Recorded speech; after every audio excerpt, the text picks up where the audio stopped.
Assalamualaikum warahmatullahi wabarakatuh. Tetap semangat dengan Pak Dedi dalam ilmu kimia. Kali ini Pak Dedi coba membahas masalah unsur transisi periode keempat. Kadang-kadang anak-anak kita masih masa-masa transisi. Apa sih transisi tersebut? Transisi itu adalah peralihan. Kalau anak-anak, peralihan dari anak-anak menuju dewasa. Ya, kalau ini di dalam unsur transisi periode keempat adalah peralihan dari unsur logam ke unsur bukan logam. Unsur transisi ini terdiri daripada skandinavium, titanium, vanadium, krom, mangan, besi, kobalt, nikel, tembaga, zinc. Ini adalah unsur transisi periode keempat. Inilah bentuk-bentuk daripada unsur-unsur transisi yang jarang kita ketemukan dalam kehidupan sehari-hari. Ya. Ada beberapa yang menarik dengan unsur transisi dalam periode keempat ini adalah struktur atom, krom dan tembaga. Ya, masing-masing kita lihat di sini adalah rumusannya. Untuk krom ini nomor atom 24 Ar, ya, Ar 3D5 4S1. Jadi bukan menulis 3D4 4S2. Kenapa? Ini adalah untuk mencapai kestabilan. Ya. Kemudian sama dengan tembaga. Tembaga juga di sini 3D10 4S1 bukan 3D9 4S2. Ya, penulisan berdasarkan tingkat energi ini, tapi kestabilan sangat lebih mempengaruhi. Ini perlu kalian pahami dengan baik ya, karena ini sering sekali keluar dalam soal-soal. Hal ini disebabkan elektron-elektron dalam orbital cenderung untuk berada dalam keadaan penuh atau setengah penuh karena stabil. Jadi pada dasarnya semua zat-zat itu ingin dalam kondisi stabil, ya. Ingin dalam kondisi stabil. Nah, kita coba lihat sifat-sifat unsur daripada unsur periode keempat. Ya, transisi periode keempat. Pertama adalah sifatnya adalah sifat logam. Ya, sifat logam ini disebabkan elektron terluarnya yang kecil, yaitu hanya satu atau dua buah elektron. Sedangkan jumlah elektron valensi dari logam transisi lebih banyak dibandingkan logam golongan utama. Dengan demikian, antara logam transisi mudah bereaksi membentuk ikatan logam.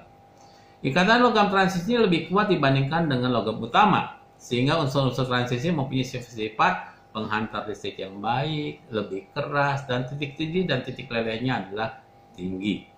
Ya. Kemudian, selain daripada itu, ya, dia mempunyai sifat magnet. Unsur-unsur logam transisi umumnya mempunyai elektron yang tidak berpasangan. Dalam orbital D, kita bisa lihat di sini orbital D, ya, banyak yang tidak berpasangan, jomblo sini semuanya nih. Oleh karena itu, unsur logam transisi bersifat paramagnetik. Artinya sifat magnet yang dapat ditarik oleh medan magnet, ya. Jika paramagnet ini sangat kuat disebut dengan ferromagnetik, misalnya besi, nikel, kobalt. Ini adalah sifatnya ferro. Sedangkan untuk tembaga dan zinc bersifat diamagnetik karena orbital terisi penuh. Lihat aja di sini Zn di sini penuh, ya. Nah, kemudian krom di sini adalah setengah penuh, ya. Maka dia katakan adalah diamagnetik. Ya. Yang ketiga, kita lihat yang ketiga adalah ionnya berwarna. Jadi sangat menarik unsur-unsur transisi karena ion-ionnya berwarna. Unsur-unsur logam transisi umumnya berwarna. Adanya warna disebabkan oleh elektron-elektron pada kutub kulit D yang tingkat energinya sedikit berbeda. Dapat berpindah dari satu orbital ke orbital lain apabila menyerap atau mengabsorpsi, ya, sejumlah energi. Energi yang diterima senyawa unsur transisi berasal dari cahaya. Ya, panjang gelombang cahaya yang diserap senyawa transisi terdapat pada daerah cahaya tampak. Zat warna yang menyerap cahaya tersebut akan tampak berwarna. Warna yang tampak adalah warna komplementer atau gabungan. Dan warna-warna cahaya yang diserap. Oleh karena itu unsur transisi ini dia, ya, berwarna-warni. Ya, misalnya di sini, ya, St3+ tak berwarna, Ti2+ ungu, bahkan Ti3+ ungunya hijau. Nah, kalian bisa melihat di sini warna-warna dari unsur transisi periode keempat, ya. Nah, bagian keempat adalah masalah bilangan oksidasinya. Ya, bilangan oksidasi unsur transisi ini lebih daripada satu. Ya, senyawa unsur transisi mempunyai bilangan oksidasi lebih daripada satu. Hal ini disebabkan unsur-unsur transisi sangat mudah melepaskan elektron. valensi serta beberapa semua elektron valensi pada orbiter yang dapat digunakan bersama-sama. Dengan elektron valensi, ya, elektronisi pada orbital S dalam membentuk senyawa.